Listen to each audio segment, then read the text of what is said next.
যদি আপনারা না পারেন, ব্যর্থতার দায় স্বীকার করে আমাদেরকে দায়িত্ব প্রদান করেন। আমরা হরমুজ প্রণালী থেকে বাংলাদেশের তেলবাহী জাহাজ মুক্ত করে বাংলাদেশের জ্বালানি সংকট নিরসনে ভূমিকা পালন করতে প্রস্তুত রয়েছি। এই জামাতের আমির কিন্তু বলেছে এবং তার সাঙ্গপাঙ্গরা বলেছে বিএনপির পিঠে চামড়া তুলে নেবে। আশ্চর্য লাগে, হাসি পায়। আরে তোমাদের চামড়া তোলার জন্য তো আওয়ামী লীগ 16 বছর তোমাদের খুঁজেছে। তোমরা পেডিকোটের নিচে, ছায়ার নিচে, লুঙ্গির নিচে আর গাছের নিচে তোমরা ছিলে, তোমাদের খুঁজে দিতে পায়নি। আওয়ামী লীগের তোমাদের পিঠে চামড়া তুলে ফেলতো। বিএনপিকে অন্তত সে সুযোগ তোমরা দিও না, তাহলে কিন্তু পিঠের চামড়া তোমাদের থাকবে না। অন্তত আমি এটা বলে দিলাম। আমরা একটা তার কাটার গোতা সহ্য করতে পারি না। কিসের এত গর্ব? আমরা মূলত এই যে বডি দেখছেন, যে আমরা হচ্ছে হাগামোতার মেশিন।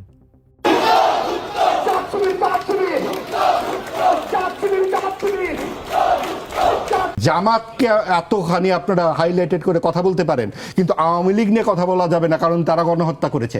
জামাত যদি 30 লক্ষ মানুষের হত্যা করবার পর এত ইতিবাচক কথা বলবার সুযোগ পায়, আওয়ামী লীগ 1500 থেকে 2000 মানুষ হত্যা করার পর তাদেরকে 3 কোটি 4 কোটি লোক মানুষ এখান থেকে সমুদ্রে ফেলে দিতে হবে? দেশের ভিতরে চুরি করে খামো, বিএমপির ভালোবাসা ভোট দিছি, আর আজকে বিএমপি আমগো বুটকির ভিতরে আঙ্গুল দিছে।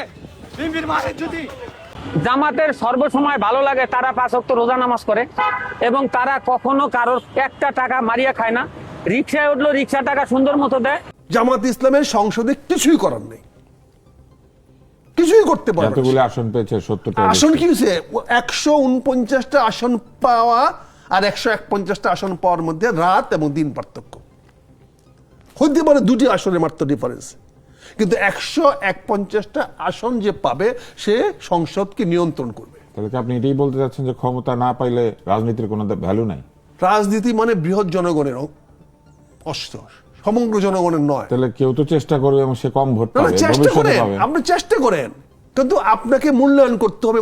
আপনি চেষ্টা করেন, আপনি একটা জায়গায় এসে এক জায়গায় করেন। এই যে আজকে আমরা যে জিনিস বলছি, আপনি এখানে এসে অচলাবস্থা সৃষ্টি করতে পারলে আপনি হিরো। আপনি অচলাবস্থা সৃষ্টি করতে পারলে হিরো আপনার, কিন্তু অচলাবস্থা সৃষ্টি করতে না পারলে আপনি হিরো হবেন কি করে? আপনি জিরো। ডাকসুর ভিপি সাদিক কায়েমের কথাই বলতে পারি, তাকে আমরা সূর্য সেন হল ছাত্রলীগের প্রেসিডেন্ট পদপ্রার্থী হিসেবে চিনতাম। ডাকসুর জিএস ফরহাদকে আমরা ছাত্রলীগের জয়েন্ট সেক্রেটারি হিসেবেই চিনতাম। বাংলাদেশে বহুল প্রচলিত একটি প্রবাদ রয়েছে যে ঠাকুর ঘরে কে রে, আমি কলা খাই না। ছাত্র শিবির বিগত ফ্যাসিস্ট আমলে তারা ছিলই গুপ্ত। যাদের সাথে একসাথে আন্দোলন করলাম তাদের বিরুদ্ধে এখন আমাদের কথা বলতে হবে, এটা কখনোই চিন্তা করিনি। এজন্য জ্ঞান অর্জন করা দরকার। আমি বলবো, মাননীয় প্রধানমন্ত্রী, আপনি জ্ঞান অর্জন করুন। আপনার মাকে ওইভাবে দিগ্ভ্রান্ত করা হয়েছিল যে শিশু এবং পাগলের কথা বলে সর্বশেষ আপনার মা সেখানে দাঁড়িয়ে থাকতে পারেননি। আমাদের খুব কষ্ট হয়েছিল, খুব কষ্ট হয়েছিল আমাদের। সেদিন ওই জামাতের যে ফর্মুলাটা ছিল সেটা যদি মেনে নিতেন তাহলে হয়তো দেশটা আরো আগে থেকে ভালো পেয়ে যেত। পারেন নাই। আপনি তো জ্ঞান অর্জন করেন, আপনার ডানে বামে যারা আছে চোর। বিএনপি কিন্তু কোন ছাত্রলীগের মধ্যে গিয়ে বলতে পারে না যে বঙ্গবন্ধু মহান নেতা, আমরা সবাই বঙ্গবন্ধুকে ভালোবাসি, এই কথা বলে কিন্তু বিএনপি রাজনীতি করতে পারে নাই। বিএনপিকে রাজনীতিটা করতে হয়েছে বিএনপির কথা বলেই, শেখ হাসিনার এগেইনস্টে কথা বলেই বিএনপি রাজনীতি করতে হয়েছে। তার জন্য মামলা মোকদ্দমা, জেল, জুলুম যত কিছু করছে, চা খাচ্ছে। আওয়ামী লীগ দিয়া বিএনপির নেতারা যেভাবে ক্ষতিগ্রস্ত হয়েছে তার 100 ভাগের 1 ভাগ বাংলাদেশে কেউ হয় নাই।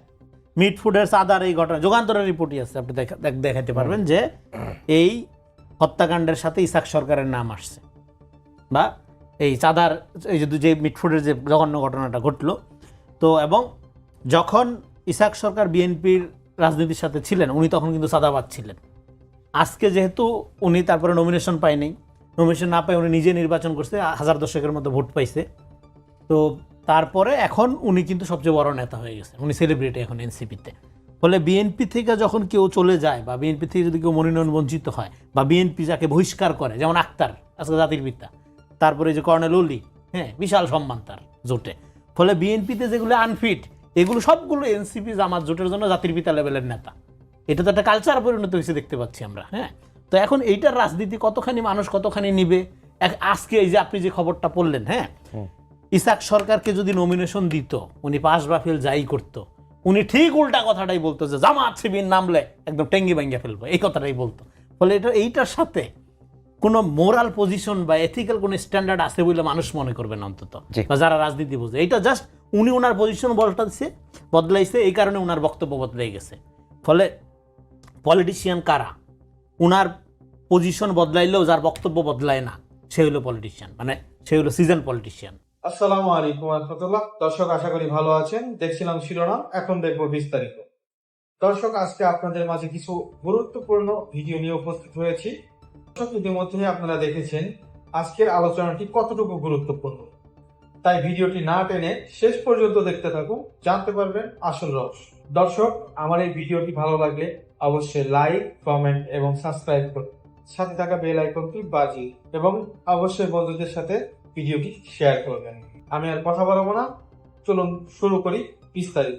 ফ্যাসিবাদী আমলে গুপ্ত রাজনীতি মানে আপনি পরিচয় গোপন করে বিভিন্নভাবে হাইড করতে বাধ্য হয়েছেন, এটা একটা বাস্তবতা ছিল। কিন্তু এই গণঅভ্যুত্থানের পরে আপনি যখন সব জায়গায় গুপ্ত খুঁজে বেড়াচ্ছেন, এটা হচ্ছে অন্ধকার ঘরে কালো বিড়াল খোঁজার মতো। পালিয়ে থাকার গুপ্ত রাজনীতি করা কি এক? তখন ফ্যাসিবাদী শাসনের যে একটা প্রকোপ ছিল, সেটার থেকে নিজেকে, সবার আগে নিজের জীবন, তো সেখান থেকে কেউ যদি নিজেকে প্রোটেক্ট করতে চায় কিংবা একটা ছদ্মবেশ ধারণ করে সেটা, আর এখন আপনি হরে ধরে আপনি যে এত গুপ্ত বললেন, এবং মাননীয় প্রধানমন্ত্রীর মতো দায়িত্বশীল জায়গা থেকে আমি বলবো যে এই যে এখন ক্যাম্পাসে যে অস্থিরতা তৈরি হয়েছে, এটা দায় কিন্তু তিনিও এড়াতে পারবেন না। কারণ তিনি এই গুপ্ত কথাটা বিভিন্ন জায়গায় বলে এটা আরও তার দলের যারা সংগঠনের নেতাকর্মীদের এক ধরনের মানে উস্কানি দিয়েছেন যে এই গুপ্ত নিয়ে রাজনীতি করা যাবে। কিন্তু এটা বলার, আপনি এত গুপ্ত বললেন, কোনো গুপ্ত তো খুঁজে বের করতে পারলেন না। আপনি কি দেখাতে পেরেছেন? যদি দেখাতে না পারেন তাহলে আপনি ন্যারেটিভের রাজনীতি করছেন। যে আপনি দেখাতে পেরেছেন যে এই যে ও হলো আমার সংগঠনের গুপ্ত, সে আমার সংগঠনে ঢুকে সংগঠনের পরিবেশ নষ্ট করার চেষ্টা করেছে। এটা যদি আপনি না করতে পারেন যে ছাত্রদলে অমুকে গুপ্ত, যুবদলে অমুকে গুপ্ত, বিএনপিতে অমুকে গুপ্ত, বরং আমরা দেখেছি বিএনপি তার এক সাবেক ছাত্রদল নেতা, যিনি গণভোট সংস্কার ইত্যাদি প্রশ্নে অনেকটা বলছেন যে গণভোট বাস্তবায়ন করা উচিত, আপনার ছাত্রদলের সাবেক সভাপতি ছিলেন, তাকেও বিএনপি গুপ্ত ট্যাগ দিয়েছে। ফলে এটা পুরোপুরি ট্যাগিং রাজনীতি হয়ে গেছে। কিন্তু ছাত্রলীগের রাজনীতির সাথে যারা যুক্ত ছিল, যারা ছাত্রলীগের হয়ে গুপ্ত রাজনীতি করেছে, তারা কি ছাত্রলীগের অপকর্মের দায় অস্বীকার করতে পারে? তার বিরুদ্ধে যদি কোনো আপনার স্পেসিফিক অ্যালিগেশন থাকে, কোনো ক্রাইম থাকে তার বিরুদ্ধে, আপনি সেটা বলেন, কোনো সমস্যা নাই। আপনি যদি কোনো কিছুতে ধরেন, কোনো হামলায়, কোনো গেস্ট রুম নির্যাতনে আপনি তার ইনভলভমেন্ট পেয়েছেন, এগুলো নিয়ে তো আমরা বলেছি যে তদন্ত করেন, এগুলো নিয়ে যারা ভুক্তভোগী তারা মামলাও করেছে। যদি কারোর বিরুদ্ধে আপনার চোখের সামনে ঘটে যে অপরাধ আপনি মৌন সমর্থন দিচ্ছেন, সেটা কি নৈতিকভাবে অপরাধ না? এটা হচ্ছে আপনি সাহস করতে পারেন না। মৌন সমর্থন আমরা কিভাবে ঠিক করব?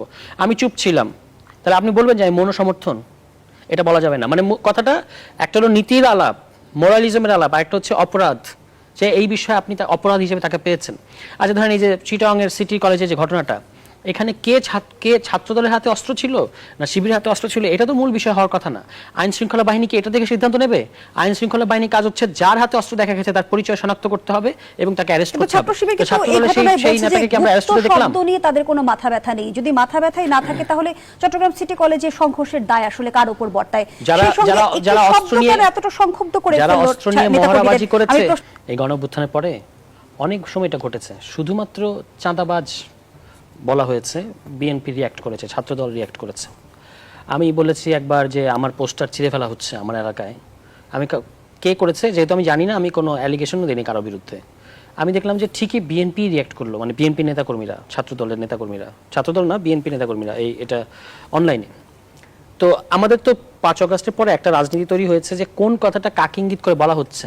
গোটা বাংলাদেশের প্রত্যেকটা ইনস্টিটিউশনে 5 আগস্ট বিকেল থেকে শিবির আধিপত্য বিস্তার করেছে সাধারণ শিক্ষার্থীর নামে, সেটা আমরা বারবার বলে এসেছি।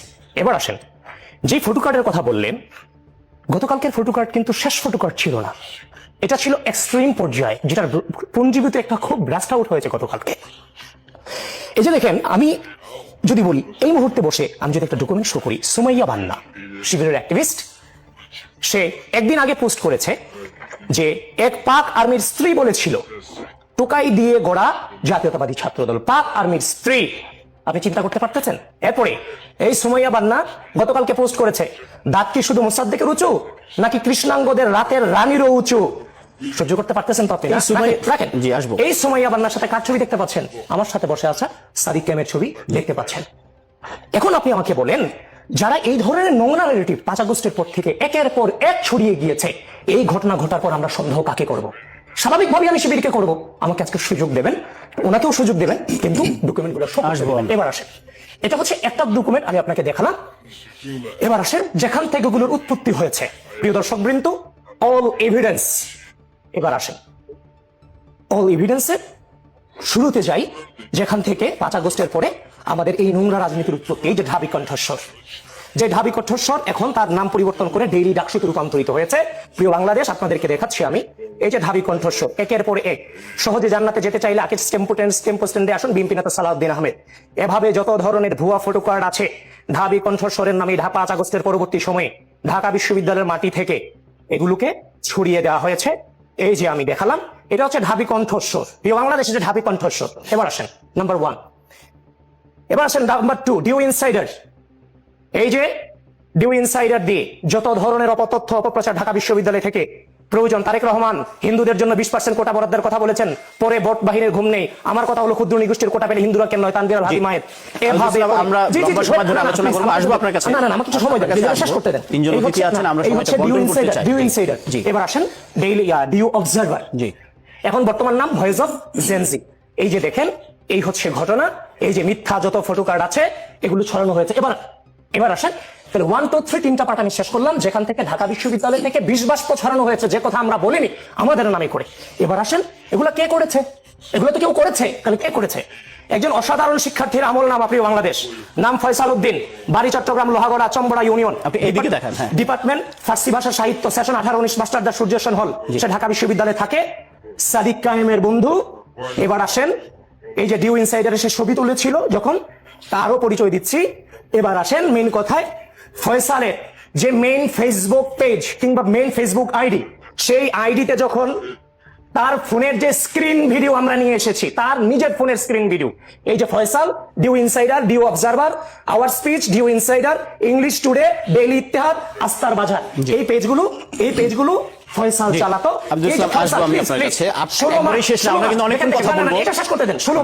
সাদিক কায়েম যখন হজে গিয়েছিলেন, উমরায় গিয়েছিলেন, তখন সাদিক কায়েম তাকে ফয়সালকে মেসেজ দিয়েছে যে তোমার জন্য আমি দোয়া করেছি। সে পোস্ট দিয়েছে, জীবনে কেউ একজন আছে যিনি আমার জন্য নাম ধরে দোয়া করেছেন মক্কায়, তিনি আমাদের ভিপি সাদিক কায়েম ভাই। এরপরে সে পোস্ট দিয়েছে, দেখেন এই বছর সম্ভব না, আগামী বছর। আপনি এভিডেন্স গুলো তুলে ধরবেন, একবারে সব শেষ করলে আপনি পরে আলোচনার জন্য আপনারা রাখবেন। ফয়সাল নয়, আমি শেষ করতে দেই। এইচ আল বান্না, যিনি ৭১ এর বর্তমানে ভিপি, এবং হচ্ছে যে আহমেদ জুবায়ের, এবং আলোচনাটা এগিয়ে নিতে হবে। আপনি দেখাবেন, আপনি সবগুলো দেখাবেন, আমি আপনাকে সময় দিব। এই যে দেখেন, আমি এই প্রমাণগুলো দেওয়ার পরে আজকে এই সাদিক কায়েম বসে এই প্রমাণগুলো এখান থেকে মিথ্যা প্রমাণ, নিঃসন্দেহে তিনি তার বক্তব্য দিবেন। বর্তমান সরকার ইনডিসিশন রোগে ভুগছে। আওয়ামী লীগ নিয়ে কি করব, আওয়ামী লীগপন্থী ব্যবসায়ীদের নিয়ে কি করব, রাজনীতিবিদদের নিয়ে কি করব, ভারতের সাথে রিলেশন কি করব, পাকিস্তানের সাথে কি করব, জামাতকে কি প্রকৃত বিরোধী দল হতে দেবো নাকি নিয়ন্ত্রণ করব? কোনো বিষয়েই আমার মনে হয় এই সরকার সঠিক সিদ্ধান্ত নিতে পারছে না। গুপ্ত সপ্তাহ থেকে এত কিছু হয়ে গেল, তাহলে আরো বড় বড় ক্রাইসিস থেকে কত কিছু হয়ে যাবে। আসলে ইউনূস গভর্নমেন্ট তো একটা মবকে প্রমোট করেছে। সেই সরকারের একটা বড় অংশের একটা ইচ্ছা ছিল মবকে দিয়ে তারা 10 বছর ক্ষমতা থাকবে, এবং সেরকম একটা প্রেক্ষাপট ছিল। মব দিয়ে তারা যা ইচ্ছা তাই করেছে। জাতীয় পার্টির অফিস ভেঙেছে, আওয়ামী লীগ নিষিদ্ধ করিয়েছে, 32 নম্বর ভেঙেছে। এখন সেই যে মব করা ছেলেরা, তারা এখন কি করবে? তারা তো মব করতে অভ্যস্ত হয়ে গেছে, তারা এখন মব না করে থাকতে পারবে না।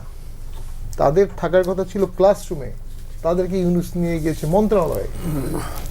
একটা জোকস আছে যে কোন সেমিস্টারে পড়ো, ছেলে বলছে আমি এখন মিনিস্টার, সেমিস্টার কোনো বিষয় না। আরেকটা জোকস আছে, বিশ্ববিদ্যালয়ের শিক্ষককে জিজ্ঞেস করা হয়েছে যে আপনাদের এখন ছাত্র শিক্ষক সম্পর্ক কেমন, ওই সময়ের ঘটনা বলছি। তো শিক্ষক বলছে যে আমি এখন সিগারেট খাওয়া অবস্থায় ছাত্রদেরকে সিগারেটটা লুকিয়ে ফেলি। তো এইরকম একটা পরিস্থিতি একদম গভর্নমেন্ট থেকে প্যাট্রন করে করা হয়েছিল, এবং এটা কোনো অর্গানিক না, এটা একটা আর্টিফিশিয়ালি করা হয়েছিল একটা ভয়ের কালচারের জন্য, যেন পলিটিশিয়ানরা, ব্যুরোক্র্যাটরা তাদের কথার বাইরে না যেতে পারে। সচিবদের রুমের পাশে ছাত্ররা বসে থাকতো 5-7 জন, কে যাচ্ছে, কি করছে, কি সব বিষয়ে তারা নাক গলাচ্ছে, সবগুলো সেই সময়। সেই ছাত্ররা এখন দেখছে হঠাৎ করে এই জিনিসটা বন্ধ হয়ে গেল, তা এখন কি করবে? তখন কি করার আছে? আপনি তো তাদেরকে মানুষের রক্ত খাওয়ার স্বাদ পাইয়ে দিয়েছেন। এখন তারা মব করবে, আন্দোলন করবে, মারামারি করবে, করতেই থাকবে, দেশ আর শান্ত হবে না। একটা জিনিস তারা করছে, তারা ট্যাবু ভেঙে ফেলছে যে অমুকের বিরুদ্ধে কিছু বলা যাবে না। যেমন হাসনাত তো একসময় সেনাপ্রধানের বিরুদ্ধে কত কিছু বলেছে। হাসনাত সেদিন দেখলাম আমরা ওই ঢাকা ভার্সিটি সেই সময়ের ভিসি, তার কেউ বললো যে আপনি ভিসি থাকা অবস্থা আমাকে এটা বলছেন, আঙ্গুল তুলে তুলে থ্রেট করছে। হ্যাঁ, এবং সেটা খুব ভিডিও ভাইরাল হলো। অনেকে ভাবছে এটা খুব সাহসিকতার কাজ, যে প্রতিশোধ নিচ্ছে, সাবেক ভিসিকে ধমকাচ্ছে। আসলে কি ব্যাপারটা তাই? আমরা কি খুব খুব সম্ভাবনাময় কিছু ছেলেকে খুবই নিরাপত্তাহীনতার দিকে নিয়ে যাচ্ছি না? কারণ প্রত্যেকটা মব তো রিভার্স করবে, প্রত্যেকটা মবের ঘটনা ইতিহাস বলে যতটুকু মব করা হবে ততটুকু মব আপনাকে সহ্য করতে হবে, এটা মাস্ট।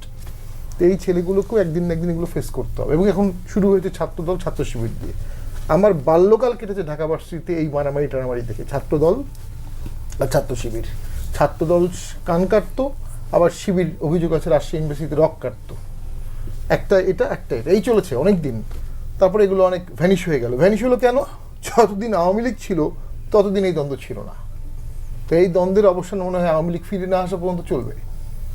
এখন প্রবলেম হচ্ছে যে এরা ইউথ, এরা একটা আন্দোলন করেছে, সেই আন্দোলনের পরে তাদের একটা অংশ ক্ষমতায় আছে, একটা অংশ বিরোধী দলে আছে। তারা এখন নিজেদের মধ্যে দ্বন্দ্ব করলে দেশটা চলবে কিভাবে? দেশ তো চলবে না, অচল হয়ে যাবে, মানুষের ভোগান্তি বাড়বে, লোডশেডিং এর কারণে মানুষের ইন্ডাস্ট্রি বন্ধ হয়ে যাবে। ইউনিস গভর্নমেন্টের সময় 27 লক্ষ জব হারিয়ে গেছে এবং সেটা এখনো বাড়ছে, নাম্বারটা টোল বাড়ছে, অনেক গার্মেন্টস বন্ধ হয়ে যাচ্ছে, ব্যবসায়ীরা জেলে আছে। ব্যবসায়ীরা হতে পারে আওয়ামী লীগের অর্থদাতা, হতে পারে আওয়ামী লীগের দোষর, কিন্তু তাদের আন্ডারে অনেকে চাকরি করে, এই বেতনগুলো হচ্ছে না। এটা তো সরকারকে ডিসিশন নিতে হবে। জনাব তারেক জিয়ার মধ্যে অনেক ম্যাচুরিটি আছে।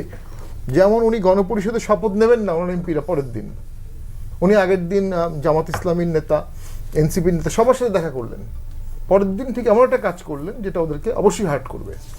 আবার উনি জুলাই সনদ অ্যাপ্রুভ করলেন, হুইচ আমি সাপোর্ট করি, কারণ আমি আইনজীবী হিসেবে মনে করি জুলাই সনদের কোনো আইনগত ভিত্তি নেই, টোটালি একদম আনকনস্টিটিউশনাল।